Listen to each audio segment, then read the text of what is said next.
Welcome to All Right in Sin City, a podcast about writers and writing in the Windsor-Detroit region. Your podcasters today are Irene Moore Davis, author, educator, and local historian. Kim Conklin, Windsor-based writer and filmmaker. and me, Sarah Jarvis, former bookseller, publishing rep, and literary festival chair.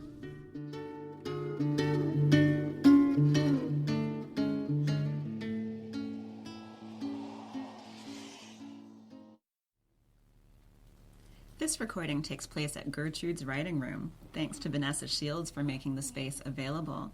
We're joined today by Marty Gervais. More about him later. But I'd like to start us off with a roundtable discussion. Why is local representation important in publishing? And does local publishing preclude national recognition of a work? Kim, what are your thoughts? I get to start out with this really thorny one, do I? Mm-hmm. Okay. Well, I think local publishing is important for the same reason that we're trying to do this podcast. And it's partly in preserving and kind of collecting a local or regional voice and helping an area find its identity artistically. Does it preclude national publishing? I can't imagine that it does. I think in a lot of cases it probably precedes it. Yeah, I think it's very important because so much publishing now is so centralized. When major houses just keep merging and merging with each other, a lot of, especially Canada's local, regional stories can get lost in the shuffle. And certainly local publishing doesn't have to preclude national recognition. I mean, some books are very, very locally centered, but it doesn't mean to say that the work can't translate and be joined. I mean, other people love to read the minutiae of other towns and walk the streets, or people who used to live in this area love to still read about it, even though they've moved away. So I think, yes, I think you're right. It certainly precedes a lot of national recognition, but it certainly wouldn't preclude it. Marty, what do you think? Well, I think storytelling is universal. So if you're writing about southwestern Ontario or writing about the alleys in Windsor, what you're really writing about, if it's important writing, should resonate with everyone, anywhere. And but in terms of local publishing, I think it's important for us to champion the stories that are here. But those stories should be universally, resonating with everyone. Good stories should touch everybody. Yeah, it should. Mm-hmm. I mean, to have a good story, someone in any part of the country should be able to tap into it and be able to see a little bit of themselves, even if it's in a different region.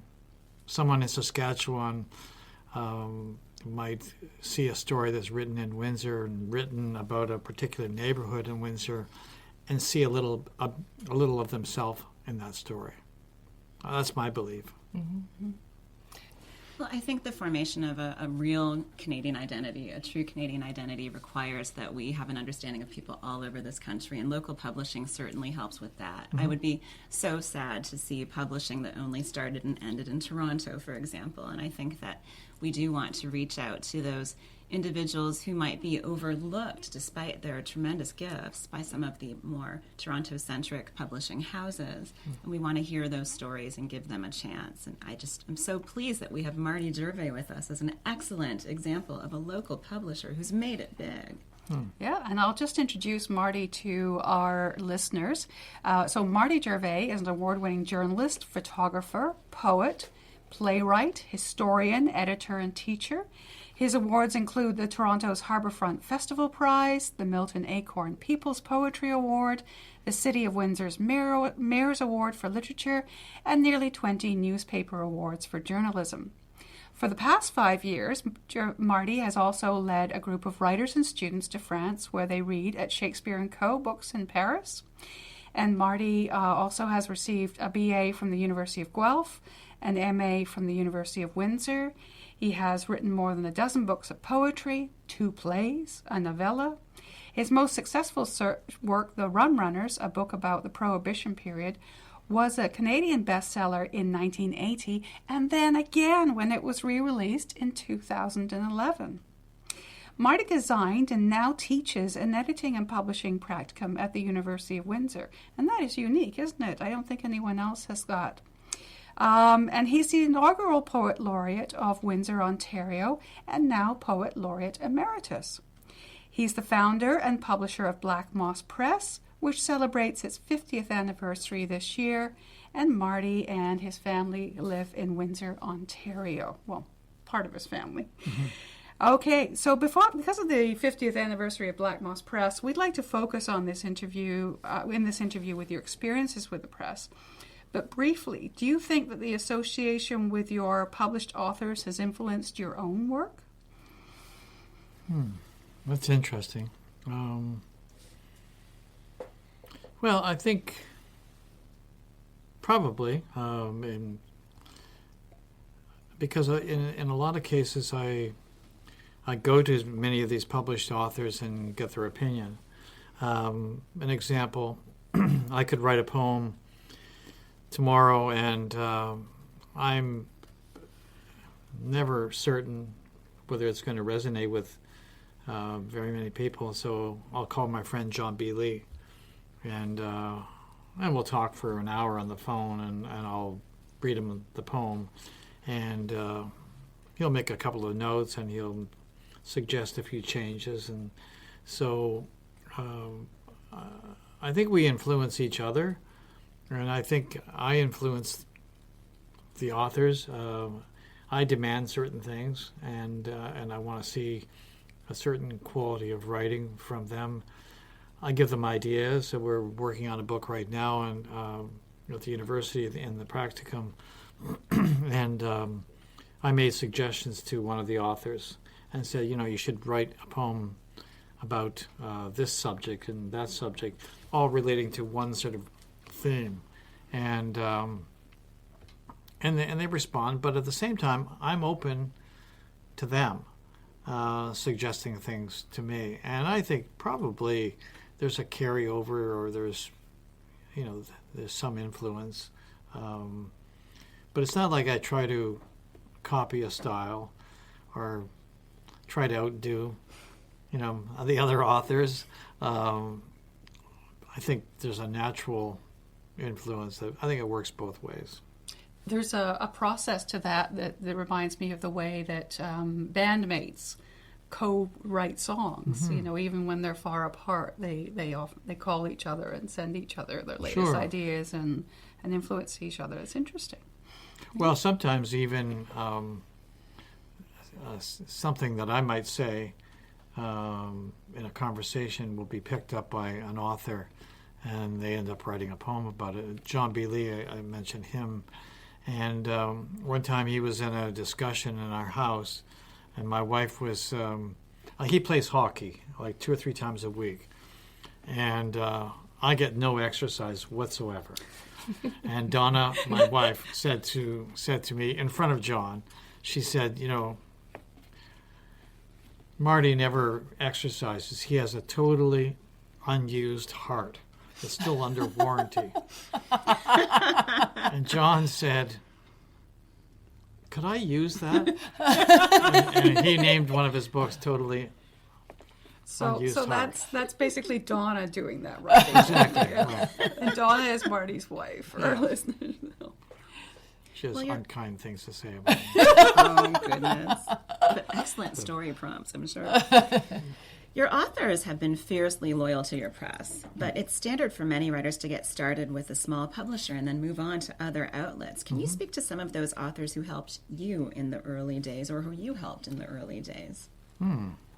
Well, in the early days, when I started Black Moss, I started it as a magazine. And I reached out to some authors, and then one author led to another. But in those early days, I think people like Al Purdy, and he was a terrific mentor to me, but he sent me poems. Charles Bukowski from the United States sent me poems. Joyce Carol Oates sent me poems, all to support the magazine and the publishing. And eventually, someone like Al Purdy, I remember when he was doing, when McClellan and Stewart was doing his selected poems, his first selected poems. And John Newlove, the poet, at the time was his editor. And John had chosen a certain number of poems and said, this is it.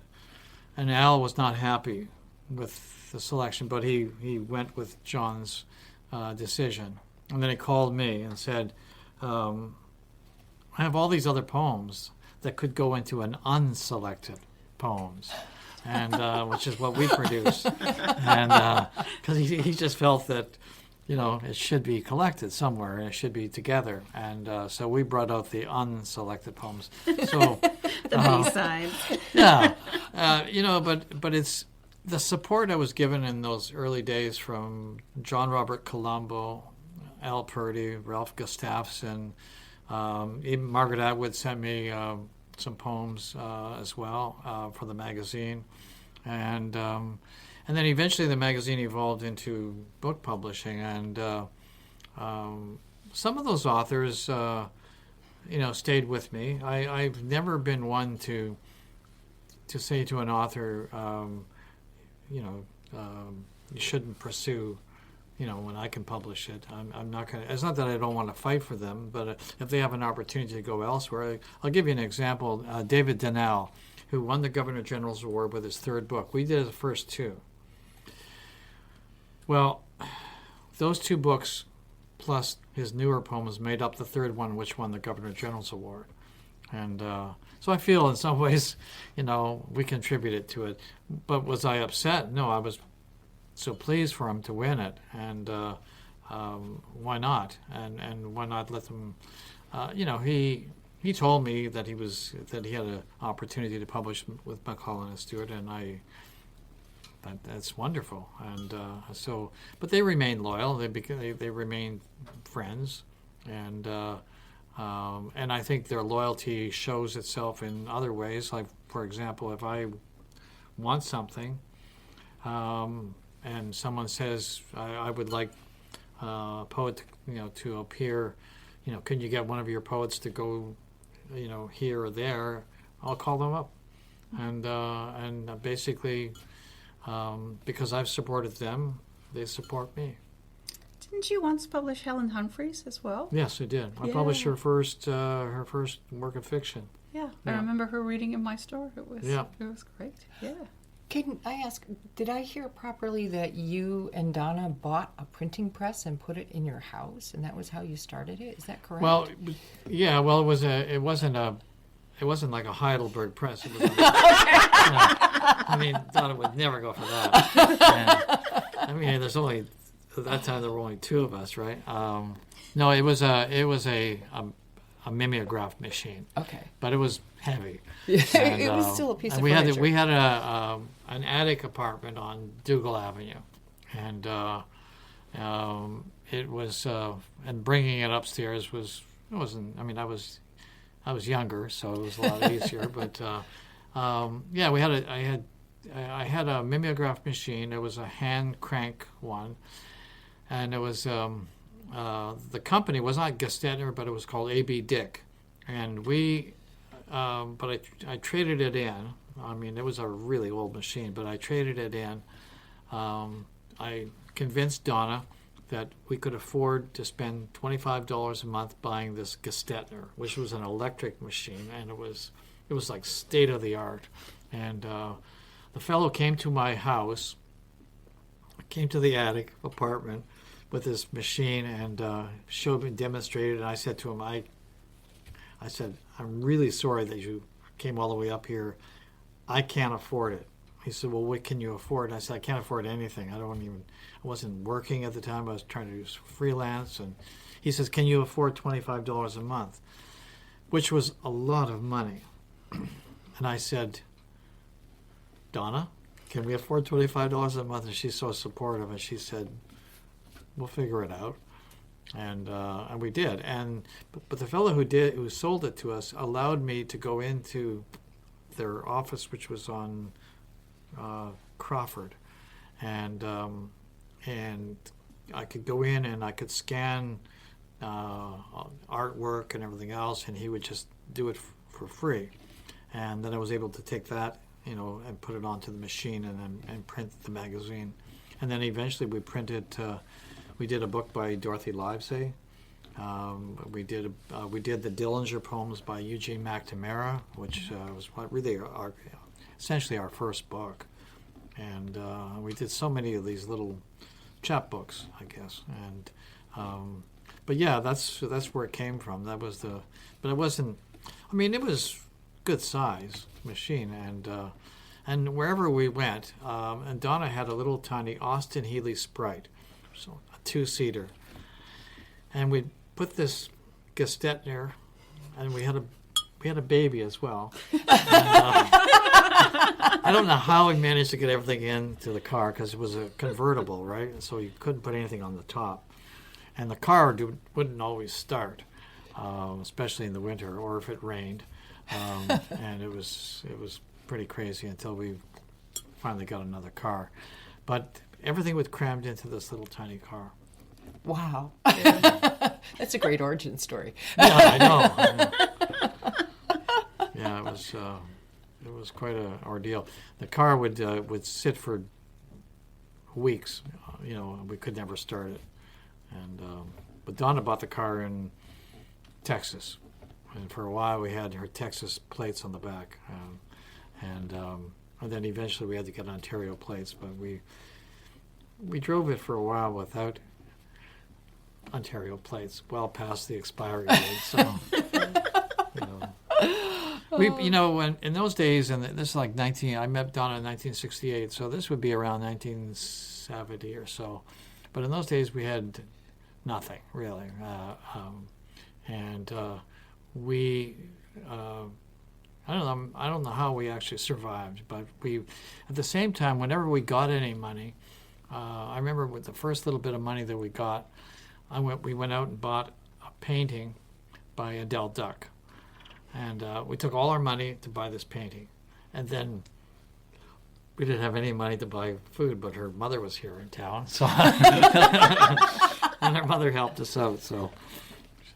Bringing groceries and things, but so you had a lot of support from the community.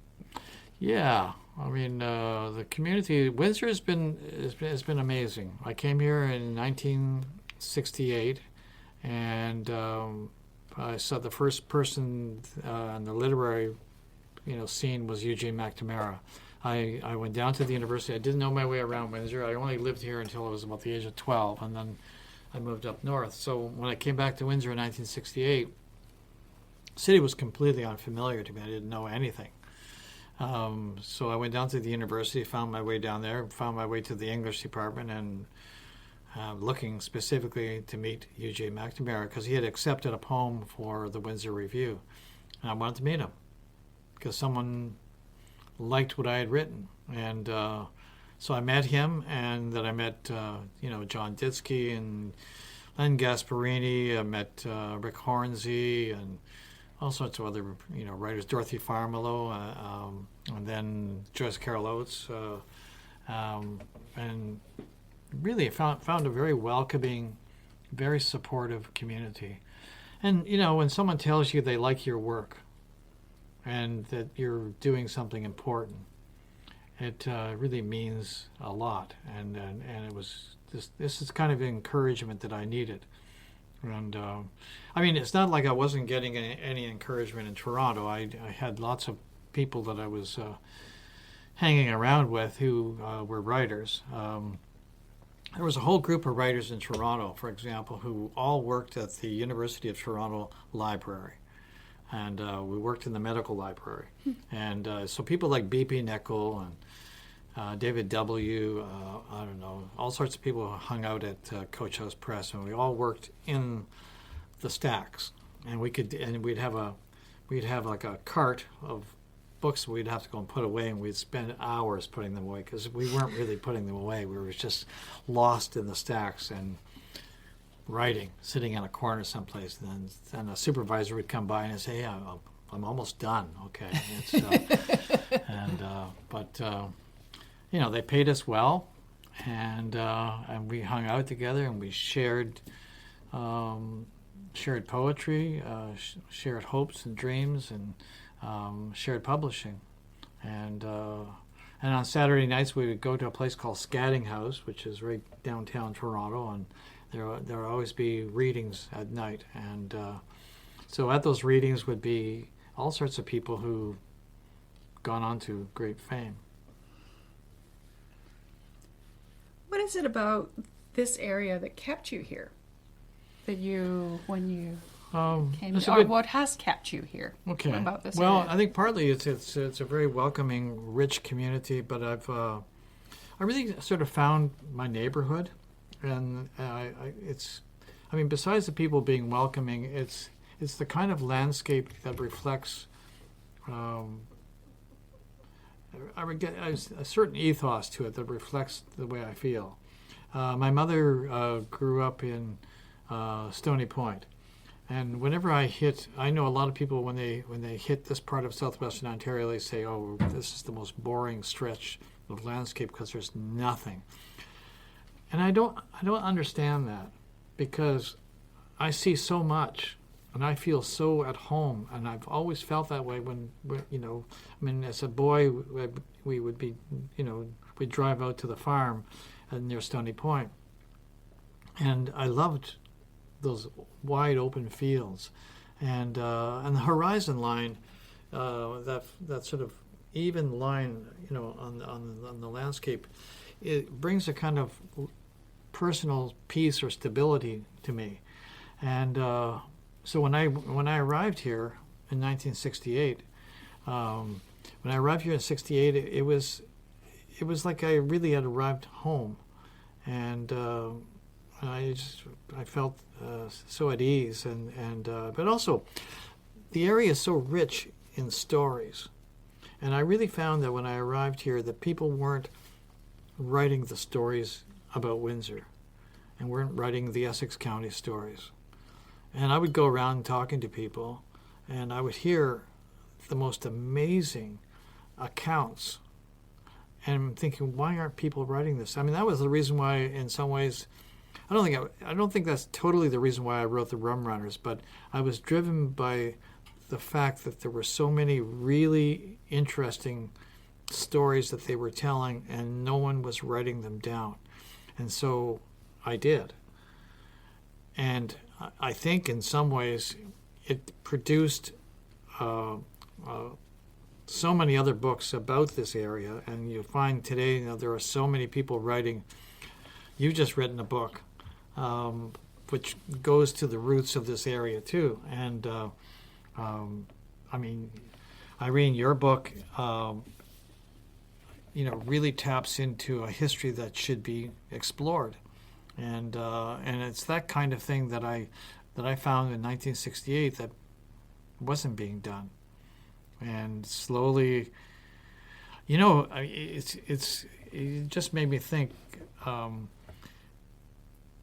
In 1970, 71 or 72, I can't remember the exact year, but Morley Callahan, came to Windsor, and he was a writer in residence, and I showed him the poems that I was writing. My poems were all about Stony Point and the farm. And Morley said, these really remind me of Raymond Caneister's poems. Have you read Raymond Caneister? And I said, no, I had never heard of him. And he said, well, you should go and find his books, because you're writing about farm life in Essex County, and this is what Raymond Caneister had done. And he knew, Morley knew, he was friends, he had been friends with Raymond Caneister. I mean, they were both published in the same magazine in Paris. And Raymond Caneister had been writing book reviews for the Border City Star. And he had written about Morley Callahan's work. So they knew each other. And so he was familiar with Caneister's work. So, and here I was back in the early 70s writing about the stories that my mother had been sharing with me about life in Stony Point. And so I was doing it way back when. And I saw them as important stories because they tell something about the way we do things today and how we behave and how we think. Sometimes I take, not offense, but when people say, there's no history here. And sometimes I get, I remember one time a history teacher sent 2 students to the Windsor Star when I was working there. And I said, why are you here? And they said, well, our history teacher told us to come in and talk to you. They were from Stony Point. And they said, I said, why would your history teacher tell you to come here? And they said, well, because we said in class there's no history. And I said, well, what do you mean by that? She said, well, there's no history in Stony Point. And I said, okay, let me tell you a little story about Stony Point. And they said, okay. And I said, my mother was a baby, and my grandmother had taken her and put her into a buggy or stroller or something out in the yard. It was in the afternoon, and the baby was asleep. And she went to do some gardening. And then when she turned around to check on the baby was gone. And she was totally in panic, racing around like the baby was too young to get out of the buggy. So she's racing around the yard, and then finally, she runs and gets her my grandfather, and they realized the baby had been taken by the gypsies. And the gypsies had parked their caravan at the corner of the field, way off in the field. They could see it. And they went over to the gypsies, and the gypsy woman said, she's holding the baby and saying, oh, would you like your daughter back? And my grandmother said, of course. And she, well, maybe you can give us some eggs. So they went and got some eggs. Well, maybe you could give us some potatoes. And they bartered and bartered until they got the baby back. So I told these students, I said, this is history. The gypsies, there are some people that, my grandmother's age who would have remembered, obviously remembered the caravans, going through Essex County, on their way to Mexico or wherever they were going. And that's history. That's, social history. And so when you tell me there is no history, there is a history. That actually happened. Wow. I mean, you are such a great storyteller. That was just evidence of that. But you're also this publisher, and I wanted to kind of ask you, who in Can Lit has been your main publishing mentor, or who have been your main publishing mentors? Oh, my God. Who taught you how to put what's in that ditto machine, the mimeograph machine? I think a big mentor to me way back when was John Robert Colombo. And he's done a lot of anthologies. And he taught me really how, in some ways, to be an editor. Not so much the technical of putting it all together. I mean, I just learned that on my own. There wasn't a school for me to learn that. And I made tons of mistakes and caused, lots of money to go by the wayside. But and I would type up something on those sheets for the mimeograph, and then Donna would look at it and say, you spelled accommodate wrong. It's got 2 M's. Like, oh my God. So you'd have to do the whole thing all over again, and you'd have to type it all over again. It was a disaster. But I think in terms of editing, in those early days, and that was really important. I mean, these are the people who, Al Purdy, John Robert Colombo. I'm trying to think. They were pretty. I was pretty close with them in terms of the things they were teaching me. Al Purdy was an amazing editor, fast, and he could really hone in on. What he was good at is finding your voice, and he could find the voice of a poet and nail it down and say, okay, everything else on the side of that is not important. This is important. This is what you're good at. This is what you can do, and let's work on that. And I think that was so important to me, is to find that. he was super organized, and so was John Robert Colombo. I spent a fair amount of time at his house in Toronto, and watching him work, and watching that he was. Here's the guy who put together like encyclopedias or collections of different sayings and quotes and all sorts of anthologies, and to do that you have to be super organized and efficient and knowing, and also decisive, and being confident with your decision, and I think I needed the confidence, and being a Libran, I'm not very decisive, so so it was a hard thing for me to gather up. So. I'm married to a Libra. I get it. Yeah. Right. I mean, I go to a hotel and there's 2 beds. Okay, which one do I sleep in? It's really hard. So I ended up actually sleeping in both. So, and if Donna's there, then we have a chance. Now it's like, okay, do you want this bed or that bed? So. Windsor, Essex has a large community of writers and authors. What's the one piece of advice about getting published that you wish all of them could hear?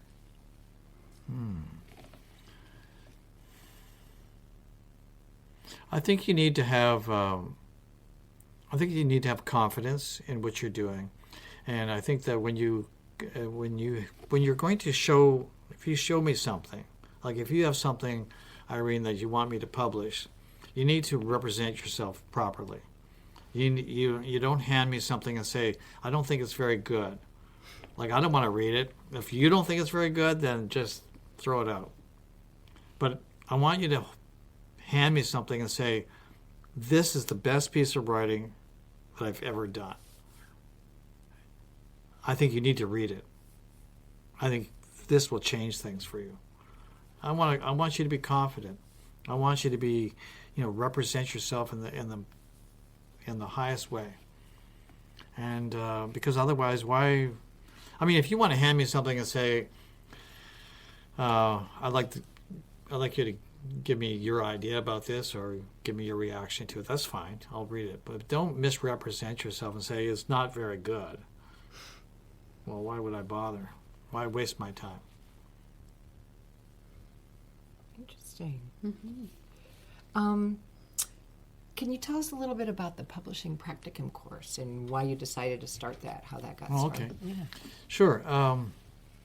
How it started was I was asked to come and teach a creative writing course at the university, and I did that. And then Wyman Herendeen was the head of the English department at the time, and he said, "Can we meet for lunch?" I said, "Sure." So I was at lunch with him one day and downtown, and he was kind of picking my brain, and I said, you should have a course at the university that teaches people how to edit, how to publish, and I don't know, I said a lot of things. And I had several glasses of wine, and I said more. And then what happened was he went away with these ideas. He called me like 6 months later and said, "Okay, I've created the course." And I said, "What course?" I said, the editing course. And I said, "What are you talking about?" He said, "Well, we had lunch." And I said, "Oh, I was just chattering." And, he says, "Well, I've created it, and you and I can teach it." So that's how it started. Mm-hmm. And we both taught it. He taught the scholarly side of editing, and I was teaching the literary side. And then it evolved into, I taught it with Dr. Suzanne Matheson, and she and I got along really, really well. And we worked with some work by Remy Kneister, and then it just evolved into me producing books through the editing course, and then Carl Jurgens came along, and I made the proposition to him. I say we should have a publishing part of it, because we only had the editing, and what would happen is at the end of the editing session I would just go off and publish the book, and so the students were never involved in choice of cover or design or anything like that. So he started the publishing side of it, and so now you sign up in September, and we edit, 1 or 2 books. Then January comes around, and the students get a chance now to design the book, lay it out, market it. I wanted them to have a good understanding, good taste of what the publishing business was all about. And so they do, and they get the aesthetics of it, but they also get the business side of it. Because when we give them a book, I always threaten them. I said, if we're doing a book of poetry and you tell me, and I ask you, what's the market, and you say, for poetry lovers, automatic failure. You won't pass, because I want this book to go to everyone. So how do we market the book? We're doing a book, for example, by Laurie Smith, and the book is about poison. So we're doing a presentation on this week, and so I told the students, I said, the presentation is to a panel of 3 people. So you have to make a very convincing pitch. So here's what the students are going to do. They're going to walk in with some eyedropper and a Big Mac, and I forget what the third thing is, but they're going to put it in front of these panelists and say, okay, pick your poison. And then they're gonna look kind of surprised. Well, the little eyedropper, because we know of stories where people take poison and drop it into the coffee or whatever. The Big Mac, well, it's a form of poison, I guess. Self-inflicted. Self-inflicted. But and I forget what the third object is, but this is their. So they learn to make a pitch, and they also learn that a book is something that we want to sell. And because up till that point, you get into third year university, they've been studying works of literature that are considered art. And so, it's not that I want them to think of it as to take that away, because I want them to appreciate the art of the poetry or the stories that they're editing, but I want them to think about, what are we going to do with it? We have to sell it. We have to, and where are we going to market? So with Laurie's book, they were talking about, like, how do we sell this book? It's all about poison. And I said, well, didn't we just go through a federal election? We talked about climate. We talked about the environment. What are we doing to the environment? That's part of what she writes about.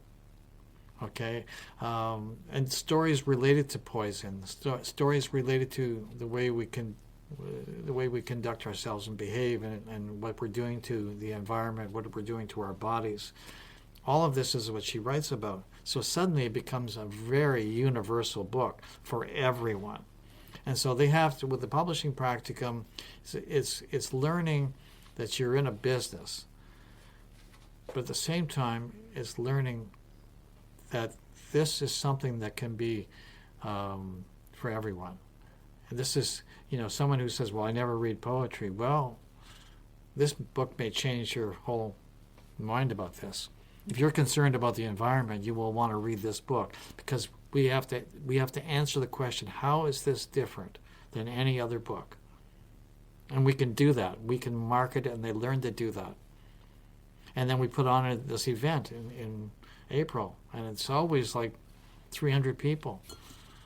Mm-hmm. It's probably the biggest poetry event in maybe, I don't know, certainly southwestern Ontario. Mm-hmm. So, and we sell $3,000 to $4,000 worth of books. So why wouldn't I do it? So do you think part of the lesson is that before it can become a revered work of art, it first has to go through that process? Is that part of what you're trying to teach?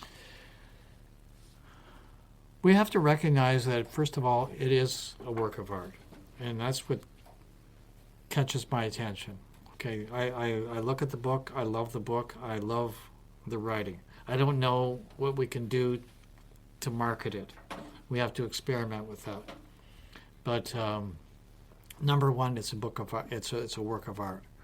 And number two, I think artists do a terrible job of representing themselves because that's not their job. Their job is to produce this, and it's the job of other people to get other people interested in it.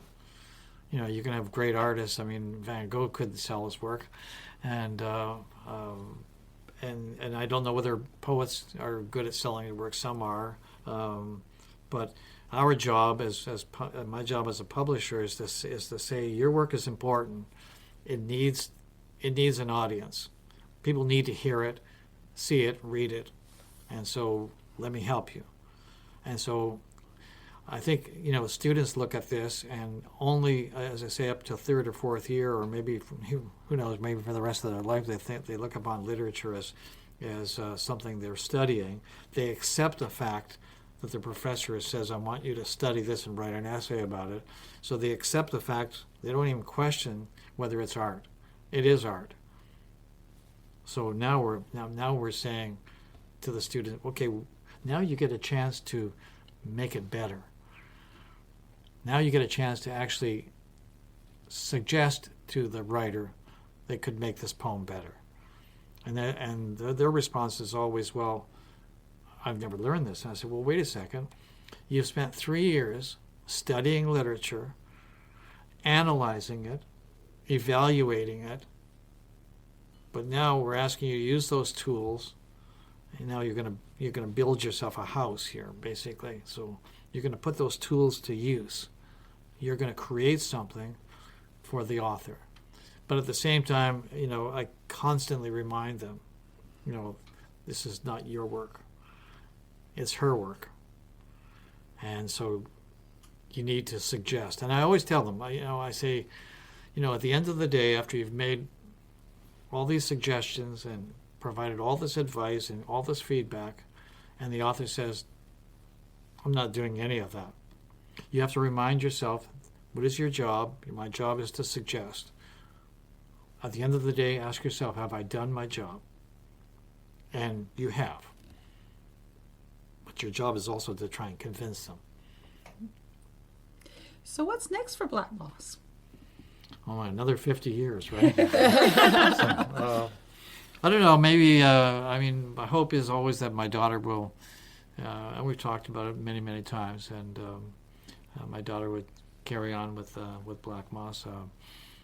Who knows? I mean, I'm still interested in pursuing it. I'm still interested in publishing. I still get a thrill over, reading new manuscripts, getting excited about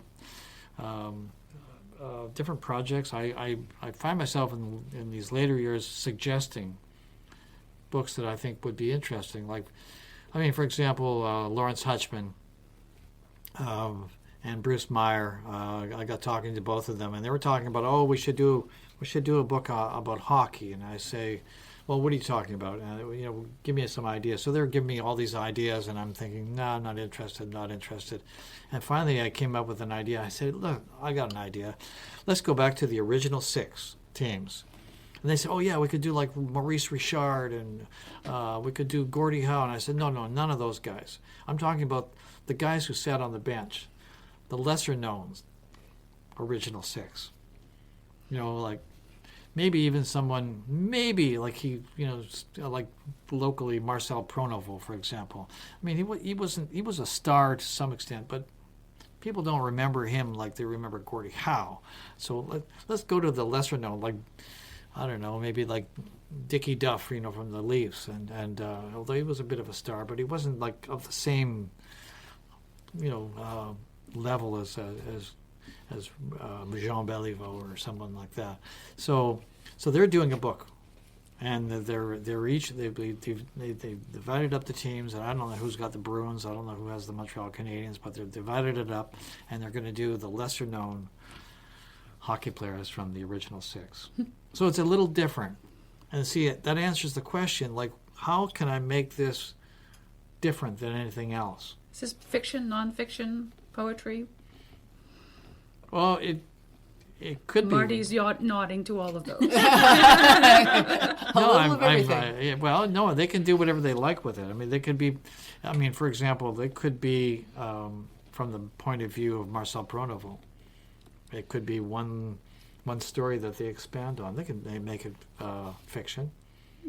Yeah. It could be poetry. I don't care. I don't really look upon genre like other people because I see if you want to define it as a poem, that's fine. If you want to say it's a short story, that's fine. I don't care. I just want good writing, and so you can put whatever label you want on it. So, and I think Robert Hillis, said, I write the books and Marty decides whether it's poetry or fiction. So, Well, we will look forward to that. Marty Gervais, thank you for being our guest today. Oh, most welcome. Thank you. Thanks for joining us. Look for more episodes of All Right in Sin City wherever you listen to podcasts, or check out our website, allrightinsincity.com. For information and announcements of new podcasts, sign up to our email list or follow us on Facebook and Twitter.